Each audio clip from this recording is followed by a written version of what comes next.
Fade to black.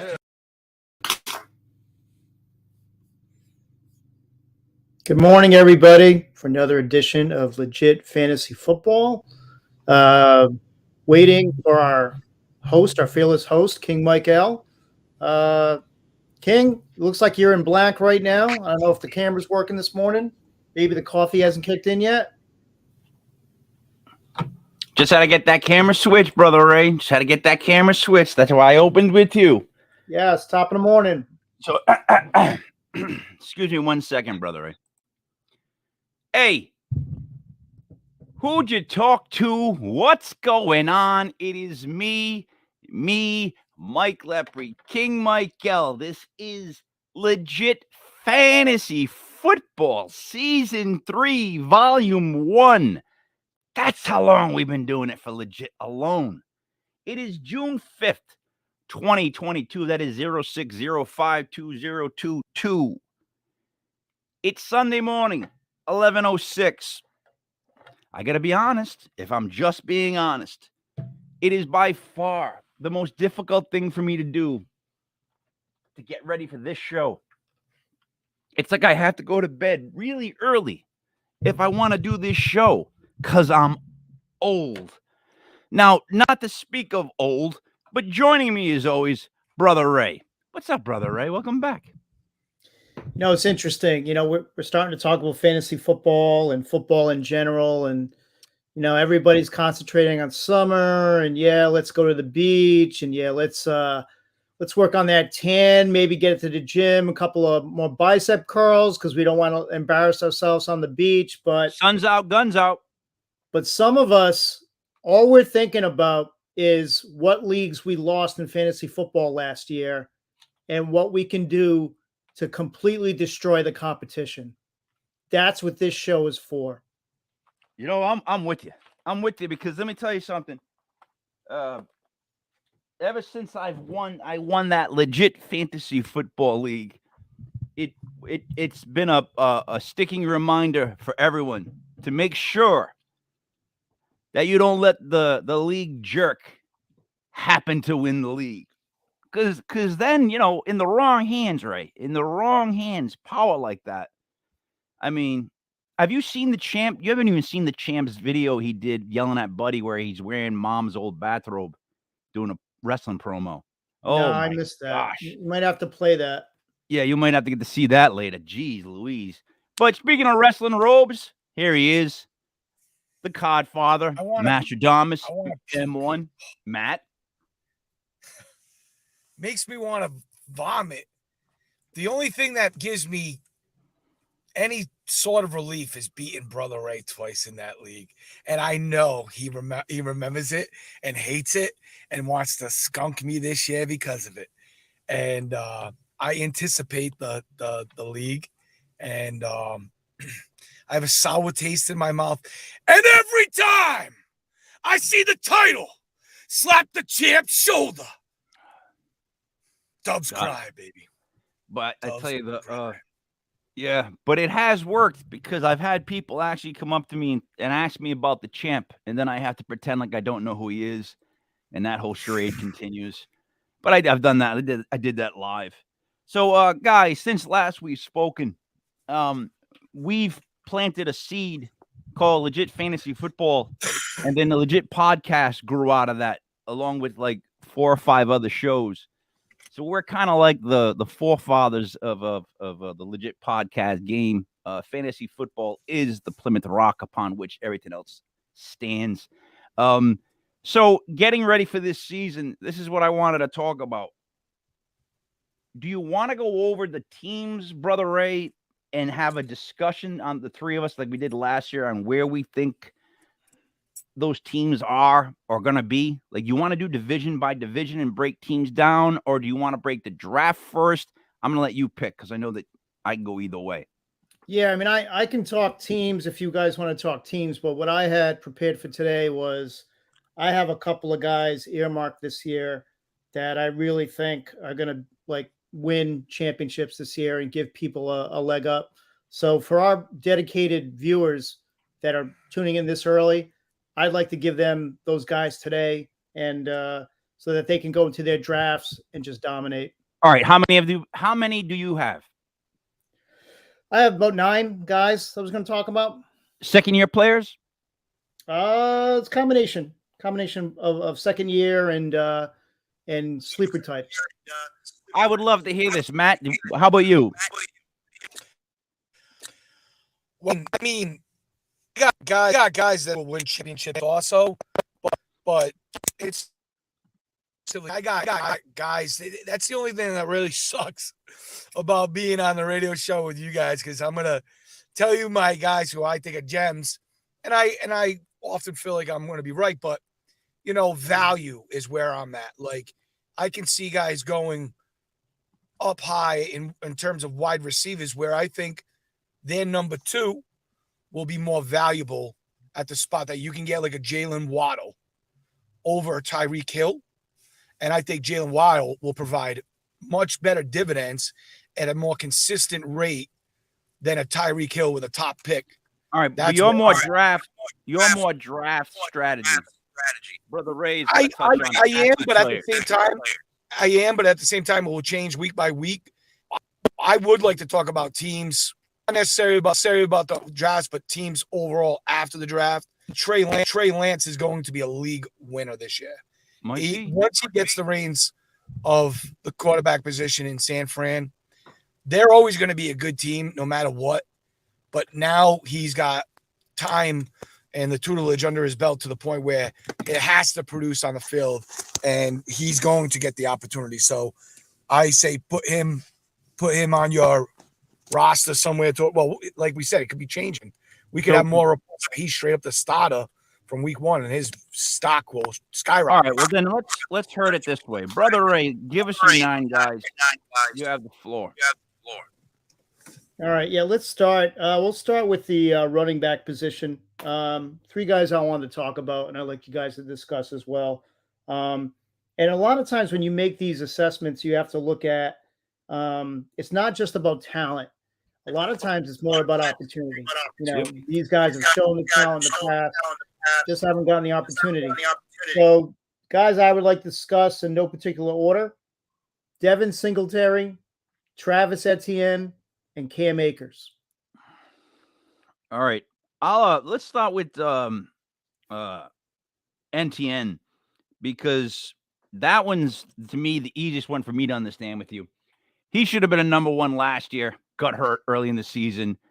James Robinson's the only guy right there that's any competition at all. So I could see NTN having a big year. Is that what you're looking at, Ray?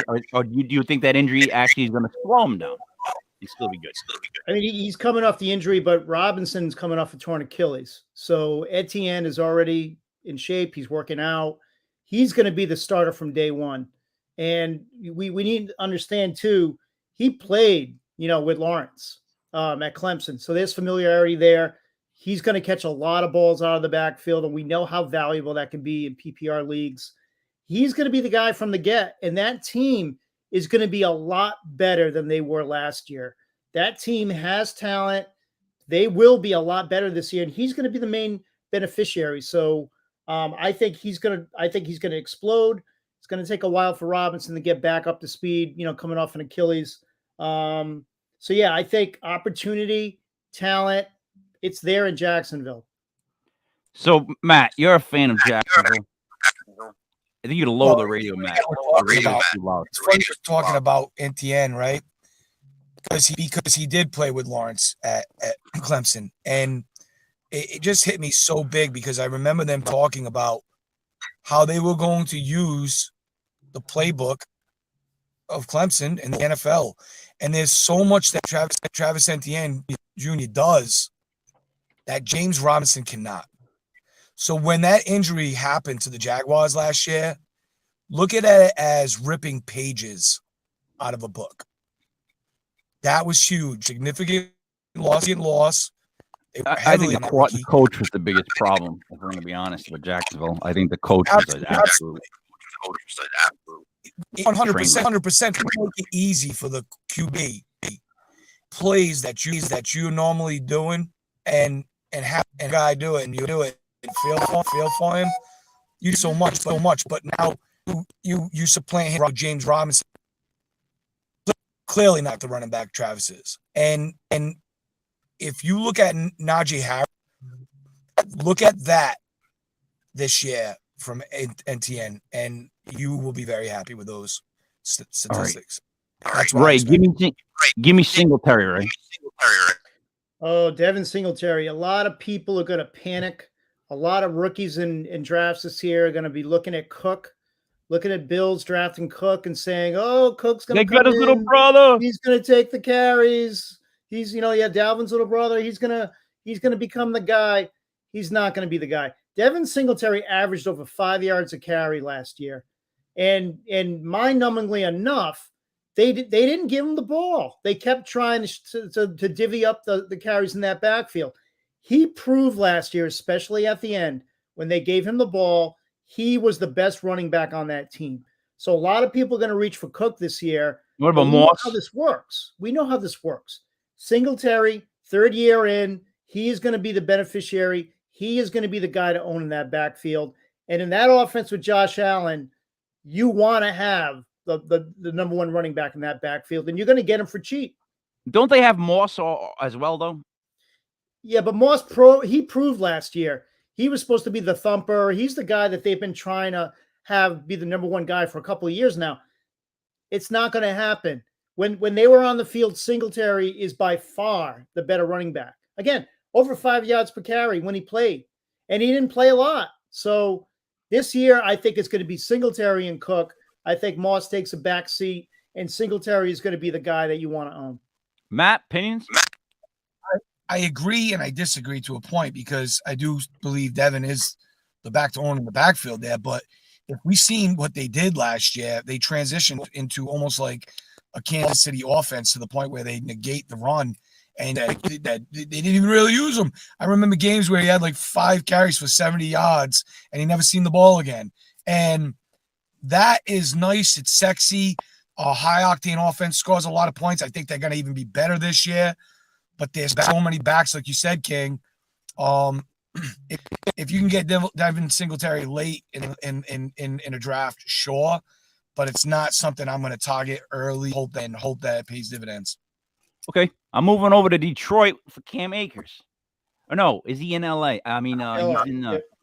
Yeah. And by the way, Swift would have been on this list, but I think everyone kind of knows who Swift is. And that was me getting those two confused, and you knew that that's what I was doing right there. Thank you. Absolutely. I mean, Cam Akers, what are you going to look like Cam Akers? He was 1 year off Achilles, like not even 1 year off an Achilles injury last year.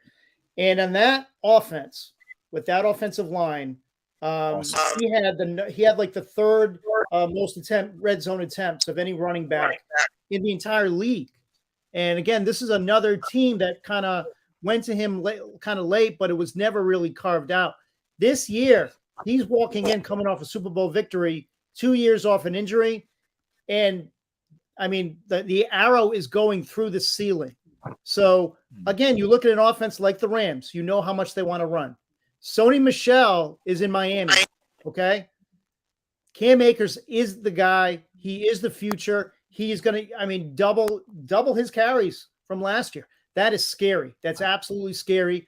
In that offense, with that coach, with that offensive line and those weapons all day, all night. And again, I think you're going to get him cheaper than some of the other stud backs. You will. Matt? I could talk all day about Cam Akers, but you touched on Sony Michel. And he is a very, very serviceable, durable back. He's been that way everywhere he went. And Miami got 2 linemen. They've got a high offense. I like the value of Sony Michel. Speaking of Cam Akers, he's electric. He holds the pull, and he's north. He can hit home runs. He's in a high octane. Cam Akers more than I do, Devin Terry. By a long shot. And like you said, he came back from a significant injury, and he still looked like he that burst. And now with an off season all alone there, I mean, Darrell Henderson's there, but he's not what Cam Akers is. Cam Akers is a special back, and he could be a Absolutely. Okay, Ray, so you started off with 3 running backs. What do you have for us next? Yeah, we're going to hit on 3 wide receivers, okay? Kind of in the same vein. The 3 I'd like to discuss would be Rashad Bateman, Michael Pittman Jr., and Cortland Sutton. All right. Let's start with, who did you say first? Rashad Bateman. All right. The reason I'm there for him is we're talking about the guy on the Ravens that missed a lot of time last year. That seems to be the best route runner on the team. Am I wrong with that? He's the best wide receiver, period. Hollywood Brown is gone. Yep. Hollywood Brown is no longer in the building. Rashad Bateman proved last year he's a complete wide receiver, even with Lamar Jackson's struggles. In fact, when Lamar went out, he actually did better. I mean, I'm not going to make a statement about Lamar right now, but the stats don't lie. Here's your number 1 alpha receiver from day one. Again, on a team that you know is going to be good. They run the ball. He's going to be open. He's going to get the looks. The target share at the end last year, he was dominant. Again, coming off injury that almost sidelined him for the whole year. I mean, he was out for more than half the year.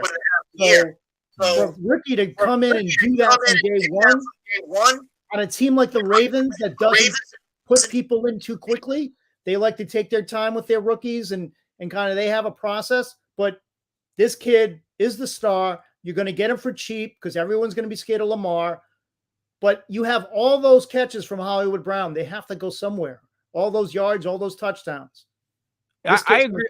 I agree with it. My only knock on him, and I haven't made any comments on any of the players really yet, is that my only knock on him would be they still need that the guy who takes the top off the defense.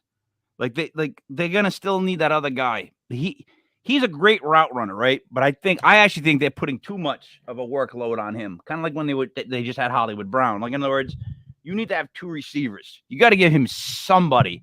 Because, again, what he does, I think, is, again, he's a route runner. He's great hands, all this stuff. You know, it's not like he's slow. I'm just saying. I guess what I'm saying is I don't like this situation until there's 2 wide receivers other than a tight end. You know what I mean? I agree they need somebody on the other side to take the pressure off of them. But in that offense, I don't necessarily believe you need someone to take the top off the defense. Because when you have a Lamar Jackson who's a rushing, you already have to kind of stand still on defense and anticipate. And if you could take it deep and you have a rushing quarterback and a team that can run the ball with J.K. Dobbins, then you got to worry about, are they going to run on me, short yards, 10 yards here?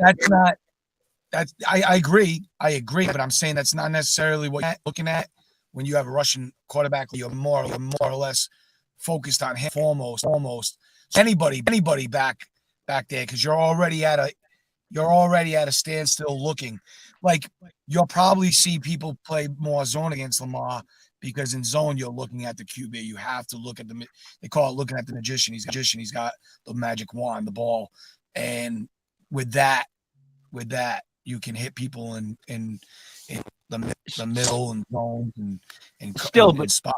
Still, this kid's going to go deep. It's not like he's going to run just short routes. Bateman can get open deeper. My point, I guess, what I'm trying to say is, for you to truly get one guy open deeper, I feel like you need a second guy to get at least intermediary. I think Mark Andrews is always going to be the number 1, but Bateman will be the number 1 receiver. But they definitely need someone opposite of Bateman for sure. Like an old veteran.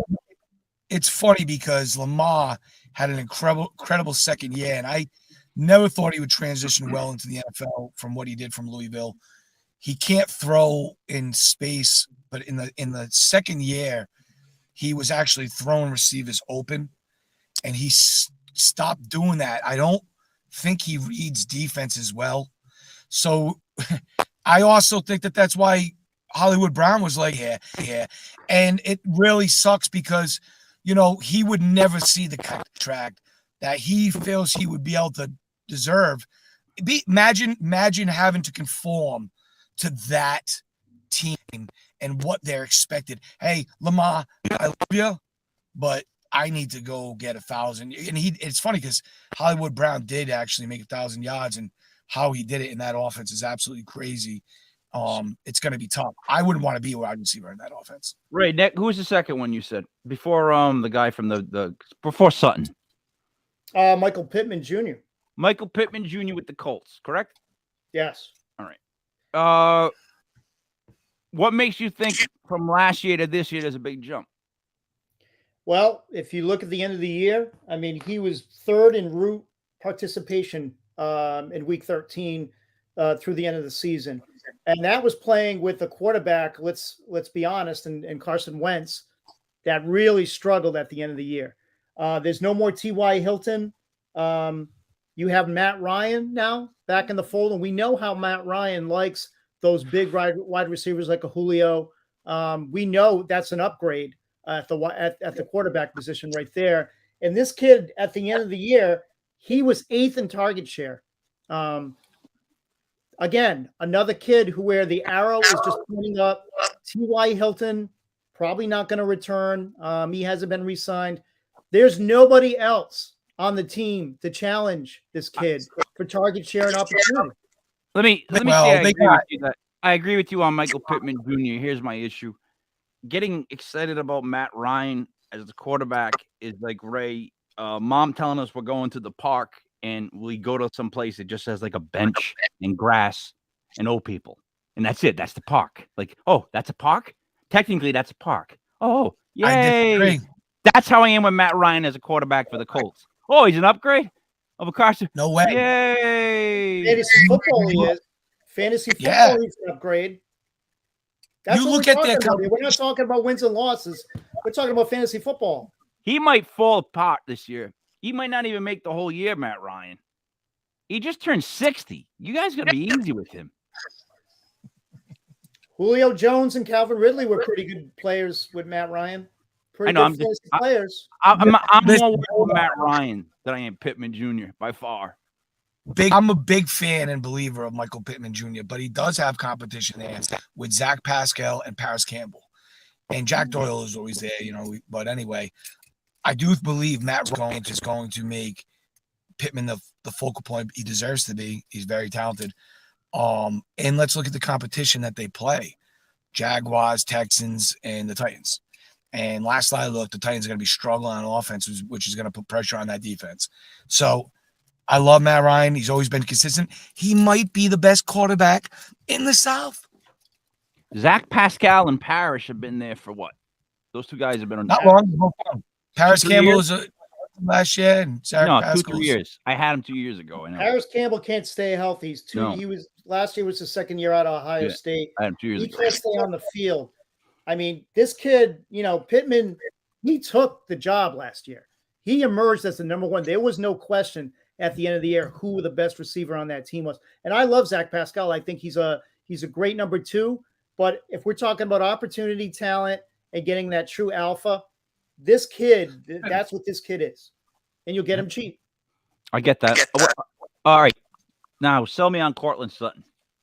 That's the one I had the issue with. Well, Cortland Sutton, if you look at that team, the way they're loaded at wide receiver right now, you add Russell Wilson to that team. They now have a legitimate quarterback in an offense that he knows very well. They're going to run the ball. They have 2 talented running backs, great offensive line. You would think the sky would be the limit for that passing attack. And you may say, well, yeah, there's Jerry Jeudy. There's other wide receivers there, but with Cortland Sutton, Patrick's another one that could be there as well, contribute. But if I'm looking at DK Metcalf on this team right now, and to me that has to be Cortland Sutton. If you look at his size and the way he can get open, you're going to get him cheap. Again, people are going to go after Jeudy. I'm not completely sold on Jeudy yet. I'll be honest. I'm not completely sold. I am sold on Cortland Sutton. Cortland Sutton has been a good player for a long time. He came off a big injury, played well last year. I think this year, 2 years off that injury, he's your DK Metcalf, and you can get him for pennies on the dollar.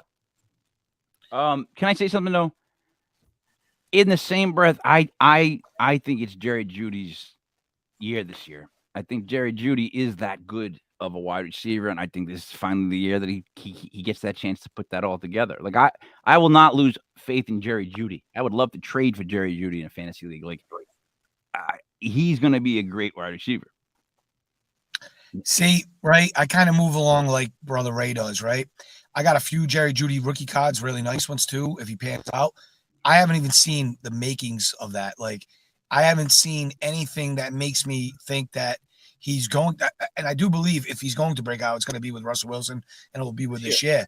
And I like Cortland Sutton, but I just haven't seen it with Jerry yet. I haven't seen it, and it sucks because he was an outstanding Alabama receiver, and we've always thought the size would, trend up for the NFL and transition well, but I haven't seen even a little bit. You remember last year though when Russ had that big wide receiver, the big guy? Yeah. He did pretty good. He did pretty good with Russ throwing the ball. I'm not saying Judy's DK. I'm just saying Judy's stock will go up.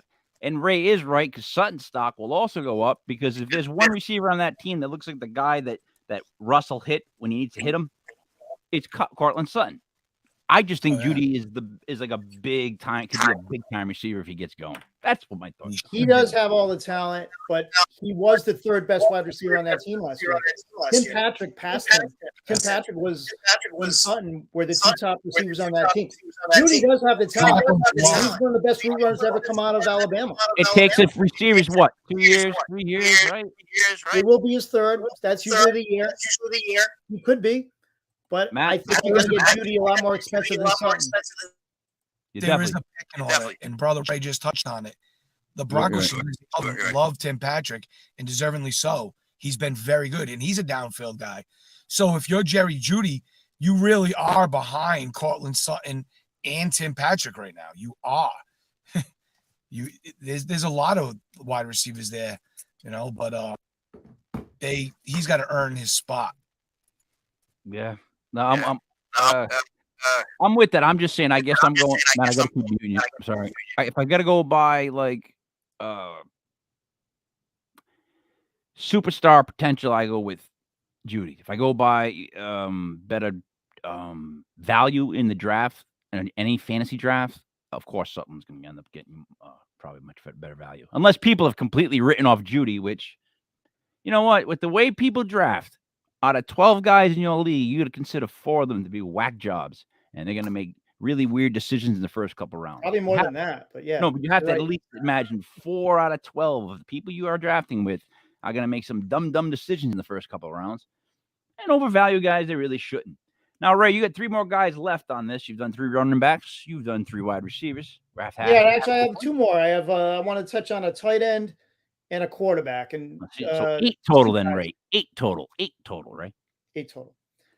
So I think a tight end, and again, you got to look at who do you think is going to make the biggest move? From a position where they had potential and they're just you think they're going to explode. And I think that's Cole Kmet. I think if you look at where he's coming back to this year, Jimmy Graham is gone. There's no touchdown vulture going to take any reps away from him. The kid has gradually gotten better and better each year. And yeah, you could say, there's questions at the quarterback position. But let's look at that team. I mean, that's a team that's going to concentrate on the tight end position. He has all the talent in the world. Think of Dawson Knox. Before going into last year, nobody gave Dawson Knox a second look. Okay. Mm-hmm. This kid has all the potential that a Dawson Knox has. And I think in that offense, he is going to be a touchdown machine. And we know with tight ends, and unless you have a Travis Kelce or a Mark Andrews, or someone of that nature, touchdowns are usually going to bail you out week after week. And I think in that offense, they're probably going to be playing from behind a lot of garbage yards, garbage touchdowns. I love Cole Kmet this year. Here's what's funny about that, Ray. So you mentioned Cortland Sutton prior. I have a Cortland Sutton jersey for sale. If you look below at legitpodcast.com/shop, I have all my sports memorabilia up for sale. And then I do also have a full-size Cole Kmet.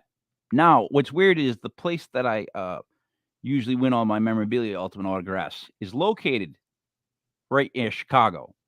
So they're nonstop Bears talk, whether they want to or not. And the vibe that I get is they've been waiting for Cole Kmet to be the main tight end since the day he got drafted. And Bears fans have been furious at the way that they have not given Cole Kmet enough receptions. Like Bears fans are already past that. Like, see how you're saying like this is his year to break out?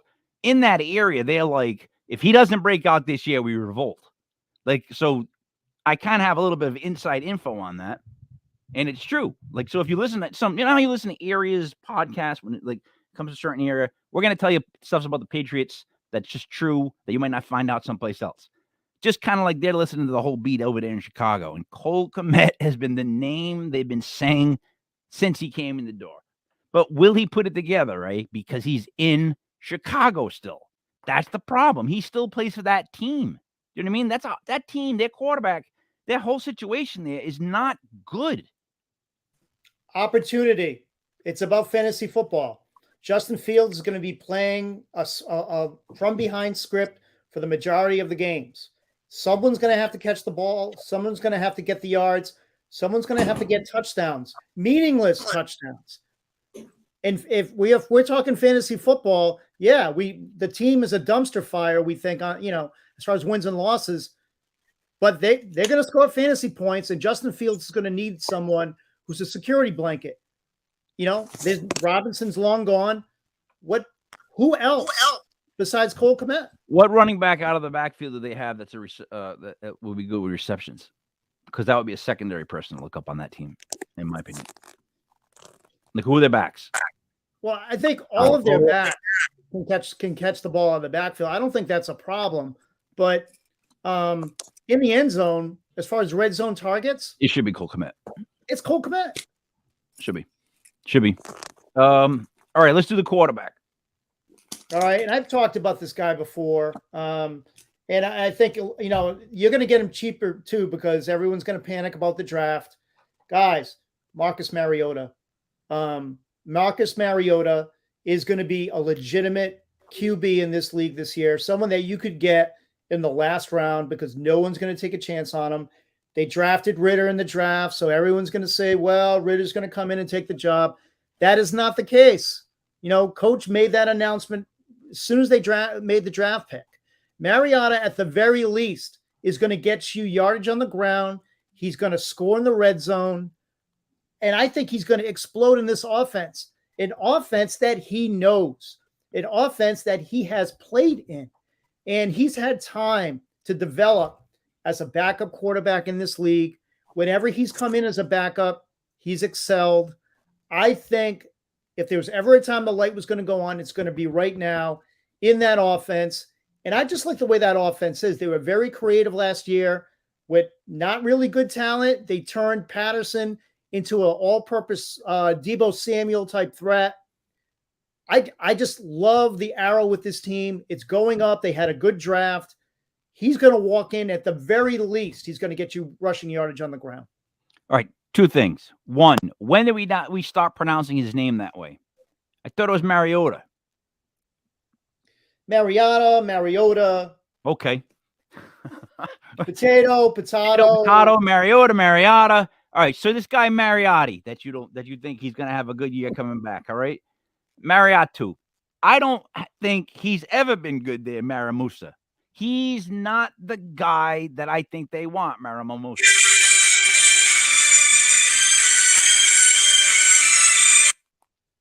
Oh, but what I do think is you are onto something in the sense that they're going to sleep on him as hard as you can sleep on a starting quarterback in the NFL. He might be, other than Daniel Jones, the most slept on starting NFL quarterback next year in the fantasy drafts. I believe that because I don't think anyone's going to go out and grab him, right? You to be honest, right? But Matt, what round would you wait to take Maramusu? I probably wouldn't, but like I normally play the kind of draft strategy. I go for a quarterback late So if I was to build my team like I normally do, I look for a quarterback that I think is going to be gem, and I think that it's proven time and time again that you can get like points very late, and that's called value. So if you can get your head of your team, the quarterback, and like Brother Ray was saying, rushing, if he gets 40, 50, 60 yards a game, which he will, and then you put a touchdown on top of it, you're looking at 11, 15, 20 points a week easily. And that's just at the minimum. Like the upside for rushing QBs, we always know about it. It's no different in this case. And like Brother Ray said, that he just touched on, and they got Pitts too, and they're gonna build on that. Perfect. He's a perfect quarterback to do that with, like in that offense that they have, like such a gimmicky player. I don't think Mo Marino's ever been that good, ever. But no, he's decent. He's decent. Watch. I don't. So another thing I want to touch on really quickly, Ray, you just ended with your 9. The genius is still lost somewhere in Oregon, the state of Oregon. But I want to touch on his don't draft a QB, draft receivers first, draft scenario. Because I think if anything, last year proved to me this one thing. You draft what's available and what's the best value for you at that moment, no matter what position it is. Because I felt like after 4 or 5 QBs, because of touchdowns counting so much, the drop-off was much bigger than highly anticipated. So like the fact that I got Russ Wilson and then Tannehill is what made me survive that season and get hot at the end. Because my first round pick was Barry. Matt Stings had the feedback. I said Barry Sanders. It was Saquon Barkley. And he didn't even, you know what I mean? So that's what I mean. Like my first round pick at the legit was Saquon Barkley. He didn't even play. So like I think waiting to get a quarterback till the very end just for the sake of doing it makes no sense. If you get one of those guys that ends up in a spot where you can take them, like the kid from the Chargers, or like, you know what I mean? You get somebody that like you're up top, you're going to get a guy that's going to ball. I'm still of mindset. You take that Aaron Rodgers, you take that quarterback that's a step up from the next echelon of QBs. There's a lot of wide receivers. He made up all of it made a big difference, I thought, this year. What do you think, Ray, about the whole don't draft the QB thing? I think it really depends on the draft itself and what is happening in front of you and what the other owners are doing. You want to zig when everyone else zags. So that can be if a quarterback is dropping, that's a stud. Yeah, you want to take advantage of that. If Travis Kelce or an Andrews is out there, you may go that route depending on what the other people are doing. But I don't think you can just walk into a draft like that and just say, I'm going to stick to this no matter what is happening around me. Because that's what I'm trying to get at. That's just not smart. I think you have to go into every draft flexible. You have to have your certain like things in your mind. You won't go beyond your certain principles. But if you're not flexible, if you're not willing to take a quarterback first, if you end up in some stupid position where that's the only sense that you make the most sense, then it's, do you know what I'm trying to say? To purposely take a person and that's going to be less in value because, I plan later on it's like what you say in the playoffs, right? Start the studs. In the draft, get the guys that are great first, and then make your home run hits, your surprise picks at the end. But don't get too cute early and skip on a guy to go for somebody that you think is going to do better than like what everyone else says. Matt, thoughts? It's tough, right? Because as I agree and understand what you guys are saying, I look at my situation and just say the legit league last year, right? In the 5th round, I take Lamar Jackson. I had this just gut feeling he was going to be great for fantasy, and I was right for like 6 games, right? Say we're talking about Marcus Mariota this year. Say I draft a stud wide receiver or running back in the 5th round instead of taking Lamar, and I take a Marcus Mariota late. I fill that position, get almost the same value. And I think Marcus Mariota, like I was going to go out on the limb. If you put him in the Ravens system, I think you get kind of the same production, and if not, better QB accuracy out of Marcus than you do Lamar. I know you do. But say with the draft strategy that I took last year with taking Lamar in the 5th round, and I fill my team and my team needs and be late. I do agree. You got to kind of go. I always say you have to go with the flow of the draft. You have to. You can't walk draft thinking this is what I'm going to do. You can't be set in stone. Yeah. I think what sports in general is teaching us, if you're paying attention, is that you can't be set in stone ever in sports. You have to constantly be able to evolve. And just like fantasy sports, you can't go in like you. Of course, you can go in with the plan that I don't like to take quarterbacks early if I don't have to. If I keep seeing these 3 quarterbacks slip, I'm not drafting a quarterback. I get that. That's a plan. But what I'm saying is to go in and say I'm just not taking this position no matter what. That doesn't make sense to me anymore. Because last year that would have been a lot of value that drops in your lap and you don't take it. You're a fool. If there's a top QB sitting in your lap and you're going, I'm just not going to do that. Second thing I want to touch on for fantasy football, and you guys will understand this, is the draft and draft day.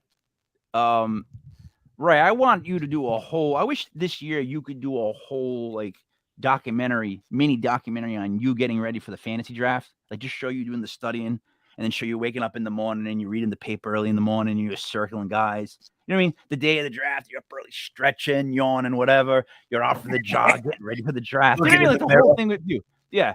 But what I want to talk about is certain things.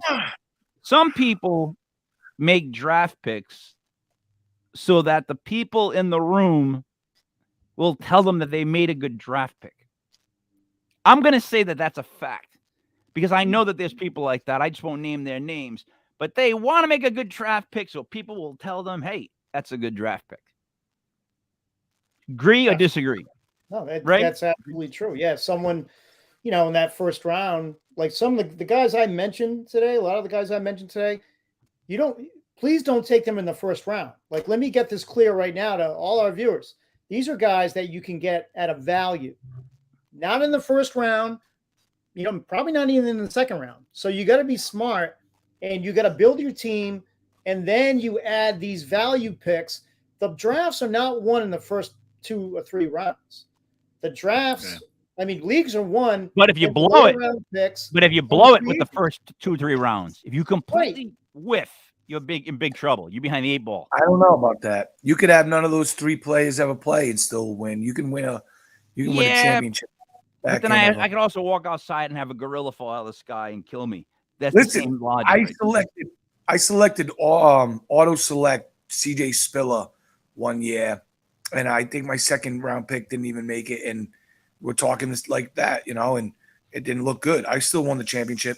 It's through the back end of the draft and waiver pickups. We all know waiver pickups are huge. Agreed. But what I'm saying is, I think the first 3 rounds you got to hit on 2 or 3. If you want to have like a year where you win the Super Bowl, or like 1 out of 3 at least, if you want to make the playoffs, you have to in the first 3 rounds. If you whiff on all 3 of those first 3 round picks, you're screwed because there's not going to be no Rex Burkhead there waiting for you if you're genius enough to go, hey, I'm going to pick up Rex Burkhead this week. I bet you get a lot of balls. And then boom, Rex Burkhead goes off, and next thing you know, you win the championship. I mean, there's not that many geniuses out there. Now, Ray, what do you think? You out of the top 3, your first 3 picks, how many should you hit on? At least. You know what? I think both of you are right. I think I think with every pick you have to be disciplined, stick to the board and stick to what's going on, be strong in your convictions. Because even if you make all perfect picks, you could make 12 incredible picks, the best picks possible, and you still may not win the championship because of injuries, because of the team. There's a million other factors that come into play once you get into the season. But when you're drafting, you just have to be strict and adhere to your board, adhere to your philosophy, and don't like make the best pick when you're making that pick. And you may fan on the first 3 rounds, but obviously you want to hit the first 3 rounds. All right, but here's the other issue I have. So some guys will end up having a bevy of picks, like yourself included most years, Stefano, Steve, and some guys will make generic, boring picks at all these early round selections based on last year's projections, putting no thought into this year at all. Fact. You know what I'm trying to say? They almost take the top name on the list type thing. So it's like, that to me is a waste of all those early picks you had, because you just went by like what they're saying you should take next. You're not like, what's the point of having that many picks? Why did you do all that trading in the first place to just take generic guys? Yeah. And it's not Brother Ray that does that. He'll reach every now and then, but they're just some guys that it's like, well, why have so many picks? I don't get it. Make sense? Oh yeah, I mean, we always have, like, if you do these these drafts online, you always got a few people that don't show up, and if that was the case, those people who are always doing the auto drafts, they would win every freaking time, but they don't, because the next the next name up isn't always the best name. You have to strategically look at it like Brother Ray was saying. This guy X player is gone now. These targets are going here. That's the way you got to look at this. Coach now does what? He focuses on the run. He focuses on this position. It's, you can't look at last year because there's so much transition. You have to look at this year. If you only look at last year's production in the fantasy league website that you're in's predictions, you're not doing enough work. Absolutely. But I'm willing to bet you there's enough guys that's their work. They look up what the guy did last year, and they look at what his projections are. They're good enough with that. They start making their lists top to one of wide receivers, running backs, taking no consideration of who's there, who's not there. What's the system like now? What's the system is different? What's the quarterback situation? How's the defense? They playing from behind. What the hell is going to go on? You know what I mean? How much value do you put in Derrick Henry? He had a significant injury. Sure, he came back. But is he healthy? Are you going to put a first-round pick in Derrick Henry? Are you? I would. Instead of, people look at production, they need to be looking at projection. All right? And projection is made based on, of course, production, but several other factors. So you can't just look at production and say, okay, obviously Derrick Henry is a stud, but you know what?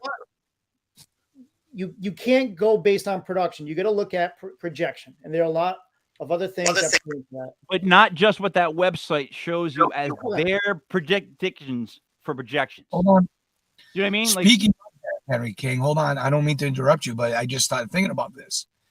This is what we're talking about. We're talking about the changing of the scenery last year. Derrick Henry has the absence of A.J. Brown and Julio Jones to deal with, and now that ball, that circumference is so much to deal with. They're going to flood the line. Do you get that value out of Derrick Henry with the offense suffering? Dude, Derrick Henry's one of those guys, right, that I would never bet. 10 yards. They could start 15 guys on defense. I still think he'd get 3.5 yards a carry. I really do. Like that guy, when I watch him run, like there's not a lot of people I wish I could be like, run like, or be like athletically. But I'm like, man, to be built like him and just have one run where you just run straight and you just hear grown men going, ooh, as you just like running them over and running them by. Like only Earl Campbell did it any more ferocious. But he's now got a chink in the armor. That's the first time we've seen him with a significant injury. And now he's got I think there's a transition at the guard there too. So Ryan Tannehill's going to get a few games and he's going to suffer. And then they're going to bring, in the kid. The whole time. So, sure, that leads to a run dominant offense, which got your first round pick. But does it transition to scores? Tannehill says he's not there to help anybody. I think Matt's right. If Malik Willis takes the reins of that offense, he's a running quarterback, whereas Ryan Tannehill is not. So you could have a situation where Henry is losing red zone touchdowns to Malik Willis. I don't think it'll happen. I think Henry might get a hold of him in a huddle and be like, dude, on this RPO, if you do not give me the ball, right, next play, I will take you with me. I'll just pick you up and run with 6'3", you. 250. I think he'll listen to it. 6'3", 250. Short thing. Hand it off. Like, you know what I mean? That kind of shit must go on in the NFL. There's got to be times like that. Yeah. So, guys, coming up in the last 10 minutes, I have a quick non-basketball question I want to ask you guys just once, because it seems like for some reason this conversation starts up every year. But this year it's really gaining some speed because there's a lot of young players coming out speaking on LeBron's behalf. But I just saw a whole string of new interviews of older players being asked the question. And the way they explained it is it's who is the better NBA player and the best of all time, LeBron James or Michael Jeffrey Jordan? It's disgusting. I won't even. Come on. I want to hear you answer it once because it's been asked now way too much on sports talk, and we have yet to address the trick. I want to make sure we all know we're on the same page here. Is there anybody that would say anybody else but Jordan? Absolutely not. Here's where I get sick with it, right? I'm watching guys like Iverson say, so is Mike playing in today's rules where they can't hand check him and push him and bump him and all that stuff? They're like, yeah. Oh, easily 45, 50 a game. You got guys, all these guys, Reggie Miller, all these guys going, Mike, with these rules, 40, easy, 40, maybe 50. They're like literally saying, because they go like, well, and then they all said the same thing. Well, what did Harden average? And they're like 37. And they're like, oh, Mike would score way more than him. 50. And Mike didn't even shoot threes. But the thing is that Mike would get to the rim now. No one would stop him. You can't do it to him. He'd be at the free throw line. So you can't even hand check him. Matt, he became so much. He became a great jump shooter, and he did. He did. The line wasn't there for a lot of his time. And when he became a great outside jump shooter, they just didn't shoot threes. That's how the NBA was. Like 70-something%. He was unbelievable outside. Well, yeah, he averaged at one point 1 3 a game. He wasn't out there shooting threes in regular season. The thing with Jordan was he was always going to the rim and scoring. Never mind the mid-range jumpers. So if you couldn't touch him or bump him like they used to before, don't forget how strong he was, how high he used to get before the basket. Like every time, LeBron gives you that maybe once a game. Mike would do it every chance he got to the rim. Wham! Bam! Bam! Right.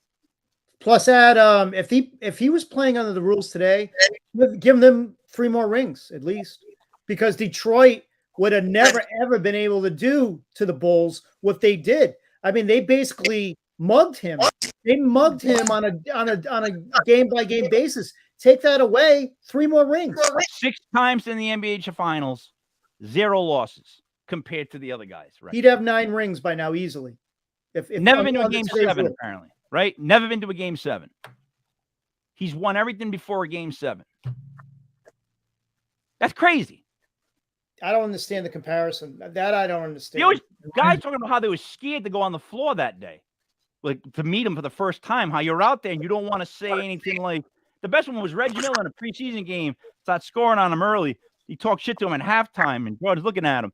Jordan comes out playing the preseason game and drops like 30 or 40 points on him. And as they're walking off the court, Jordan says to him, "You don't ever speak to Black Jesus like that." And Reggie Miller goes, "I didn't know." So I just started going like, I'm my bad. The other one was, the best story was, this guy comes down, Jordan scores on this kid that he's going up against. He comes down, kid goes to shoot, right? Jordan blocks him.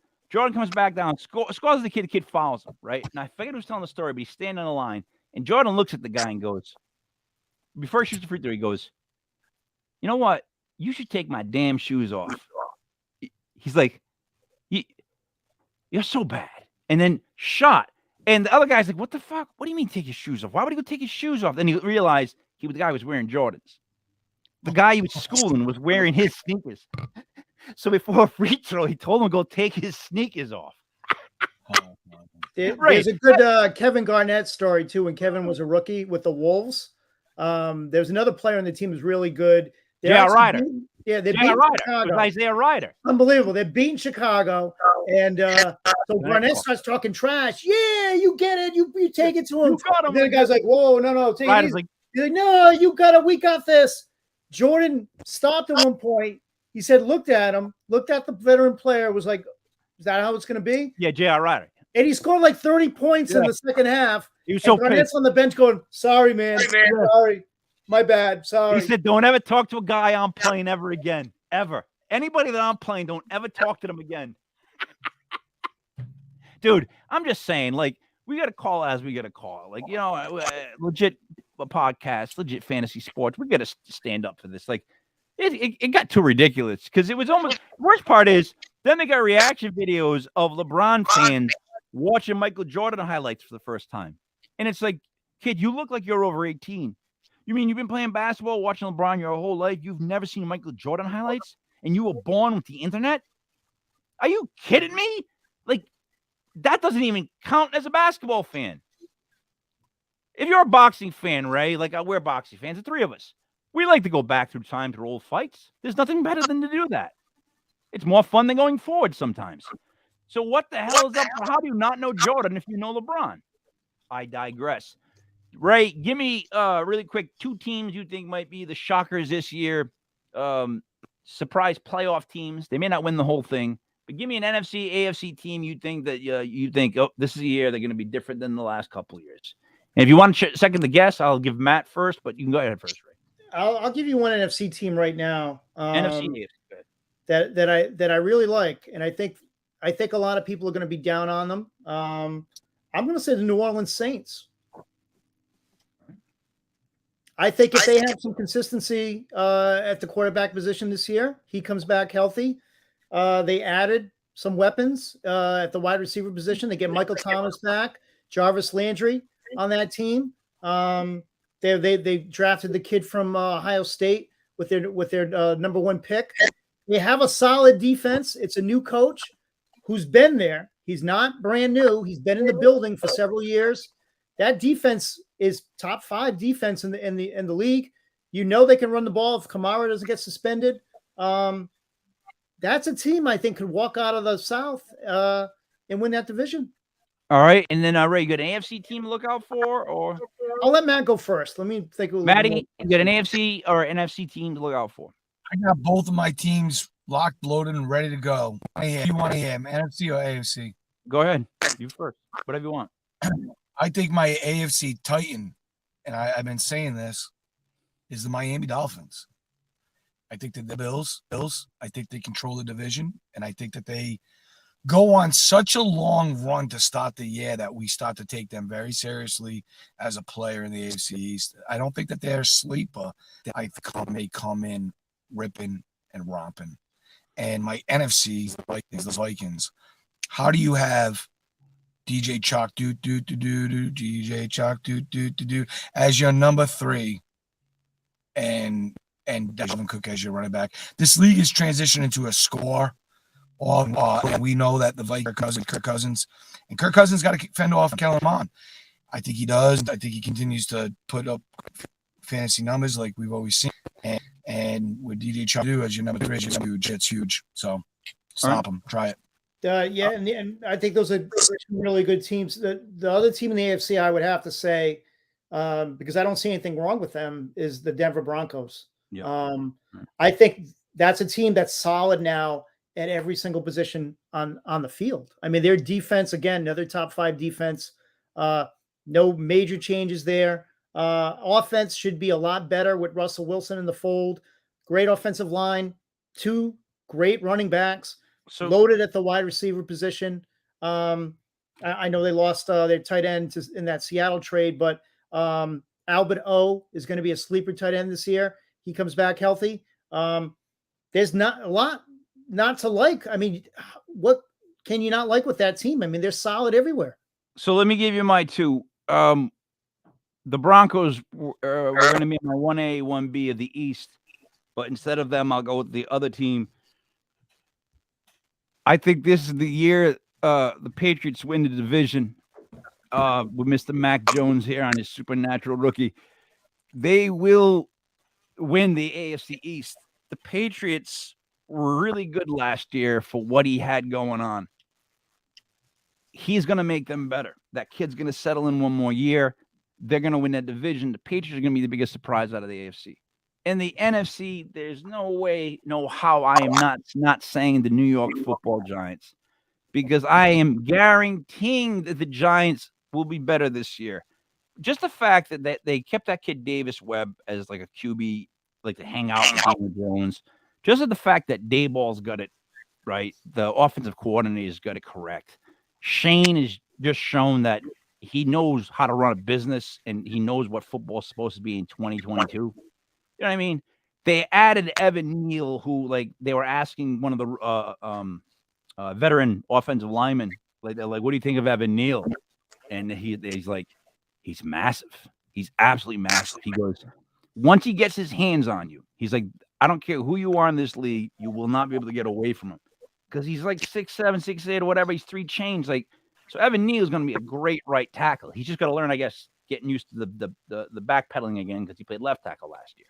Either way, with all the weapons, and that kid, by the way, Wandale Moore, holy Christ, in training camp, he's phenomenal. He makes slants and he's gone. He's like him and Tony on the field at the same time is a nightmare if they can both run different routes, right? And then the defense is better. Just even getting what's his face. Just getting him, Thibodeau. If you get a healthy Thibodeau on the field, with Ojolari, what? The Cardinals have Rondell Moore. No, Wandell with a W. Oh, is he really good? From Kentucky. Where'd he come from? Draft this wide year? receiver. Second round, he's like a second round pick from he's called Mr. Kentucky. Wandale Moore. He's like a Tyreek Hill type guy. Like he's almost like Kadarius Toney, but he's more like he scored more. He runs better routes, and the kid was destroying it in training camp. And then, so the biggest issue with the Giants is going to be the secondary. It's going to be, can they sign one more veteran cornerback? If it's injuries, they don't have to deal with things. But what I'm trying to say, I guess, is that I think with that coaching staff, the way that they're going to have it set up, with just the talent that they have, with having, I think it's the easiest schedule in the league or the second out of all the schedules, the Giants will be the most improved. They're going to win like 8 games. What are you thinking, King? Maybe another win? They're going to win 8 games. They are. Because you got to think of it, they play the other 6 games come from between the Commanders, if that's what they're called, that team in Philly, and the Cowboys. Hold on. They'll split 6 of those, and then they got a bunch of easy games. The team in Philly added A.J. Brown. You're not worried about that? Worried about what? That team in Philly, A.J. Brown? Not at all. No, because they're still gonna let that kid play quarterback. As long as they let that kid play quarterback, we'll be fine. I said that already. The biggest threat to the Giants is the Eagles and the Cowboys.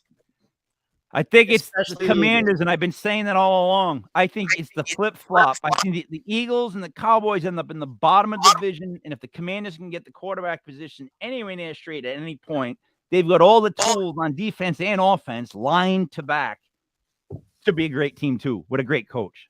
So I really think the 2 fundamentally better teams will be the Giants and Commanders. There you go. There's my big upset for the whole thing. Matt, what do you say to wrap it up? Season 3, week 1. I got to say this. I didn't just say it right before the NBA Finals in January when the Celtics were just punking the Phoenix Suns. Started to see the tide turn. We were talking about when Tatum was going to be a great an NBA leader. I will give you officially before the playoffs started. You said they were going to go to the championship. It was way before they even took the second seed. Even make their run yet. It was definitely mid-January when I made that prediction that they were going to be doing what they were doing. I always looked at them as matching up well against Warriors. I never had them as the dog in this series, and I always had them win game 1, and I've been winning a lot of money on them all playoff long, and I don't know where they are today. You might think that Golden State responds, but it could be a short series, guys. I think it could be a short series. Can I reply to that really quick right before your last words? Look, first, if I have to say that again, it's the NBA playoffs, NBA championship, NBA finals. This is going as long as the referees and the NBA can massage it to go. If they got to put one of your main guys again in foul trouble, they'll do it. Just like they had to extend the last series to get it up to 7. I'm just letting you know. Like the Warriors and Celtics will go 7. And the most messed up thing is on the betting site that I use, the one that Campbell just whatever it is bet on. The highest odds for the division for the series to end in the Celtics' favor is 4-3. Like you would get lower odds if you picked them to win 4-1 or 4-2. No, actually it was 4-1 and 4-0 were the lowest odds. And 4-3 and 4-4, 4-3 was the highest. Like, why is 4-3 the most, like, why does it get the highest odds? Ray, why does 4-3 have the highest odds? I see it going 4-3 either way. Because they expect the Golden State to come back. I mean, the Celtics won game 1, but, that mainly because of the second half, Golden State collapsed and Al went absolutely crazy. I mean, Tatum had a bad game, so that's positive for Celtic fans. But I think everyone is expecting Golden State to bounce back. And don't forget, home court advantage means nothing in the NBA playoffs anymore. It means absolutely nothing. The Celtics could very easily lose one, if not both, at home. Here's my issue with the series on that too. I felt like that last game, it was going to teeter-totter like it did, and one team was going to make a mistake, one team wasn't. It was going to go one way. But I could have easily saw it go the other way. Easily. That's why I'm so worried about a game like this. Like where the matchups are, if one team just gets hot at the right time, they beat that other team. So I think the Warriors do win today. The Warriors will win today. And you're going to get a 7-game series. And I'm going to go one more further. I think the Warriors win this series 4-3 when all said and done. So if you want to know what I would tell you to bet on right now by watching the game, take the Warriors 4-3 in the series. Go ahead. Listen, the reason why the highest odds are 4-3 is because it's the most unrealistic of them all right now. Listen. Yeah, based on home court. Home court is with Boston right now. Basically, after you just watched the unbelievable game 1, the Warriors were hitting at a historic rate. Stephen Curry was 7 out of 8 for 3-pointers in the first quarter alone. The Celtics were there every step of the way. They led 54-52 at halftime. They led in the third quarter, and they entered the fourth and down 12. I never believed for 1 second that they weren't in the game. And I was saying on Facebook. That. Yeah, I said, hold on. They're 8-2 on the road, King. Hold on. They're 8-2 on the road. Like brother was saying, back in the day, when you won a game on the opponent's court, it was over. You didn't do that. You didn't win on the opponent's court. But that loss very significant to the Warriors, even with the experience, because they did so well and threw everything but the kitchen sink at them and still lost big. What if I told you whoever wins tonight? One more minute, more seconds.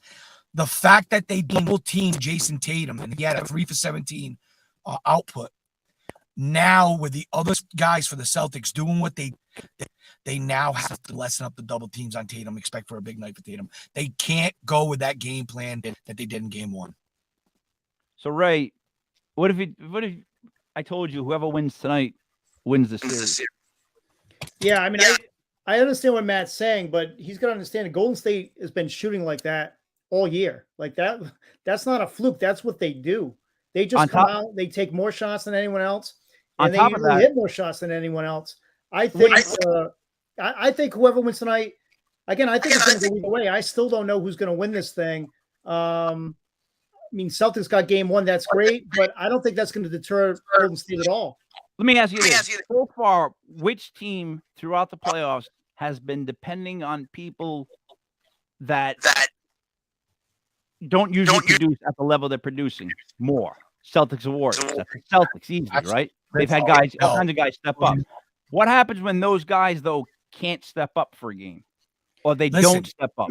Ray, you understand what I'm saying? Like, who you're depending on makes a difference in a game. Let me just say, obviously Al Horford had a big game. You don't expect him to go 6 from 8 from 3. However, Tatum having a bad game, that's pretty rare. And I think Golden State's going to continue, Matt. I think you're wrong.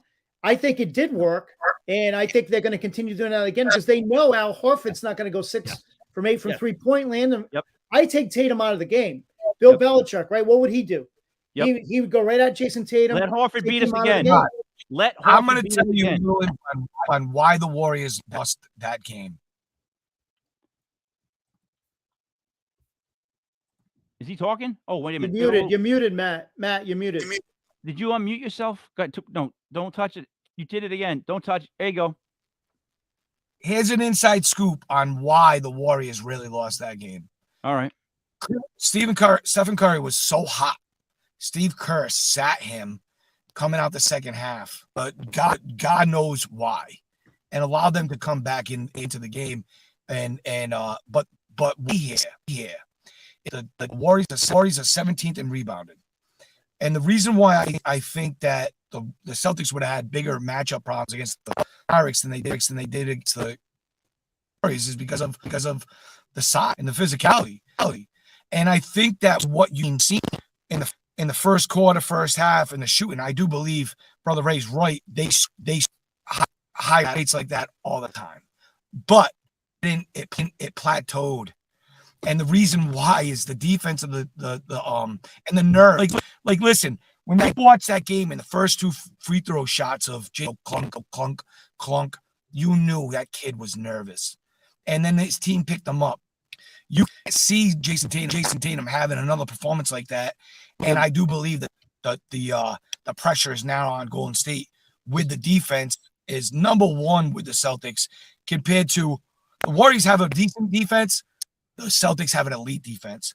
And I said it to a kid who is a huge Golden State Warrior fan. I go, what's going to shock you is the Celtics have just as many shooters. He goes, now I know nothing about basketball. All right. So listen. Hold on. Game 1, if there was one thing we've seen, is the Celtics have just as many shooters as the Warriors do. All right. See, I disagree. I'm going to disagree with that there. They don't have the type of shooters that Golden State does. I don't think anyone in the history of time has ever had shooters like Golden State kind of has on the floor.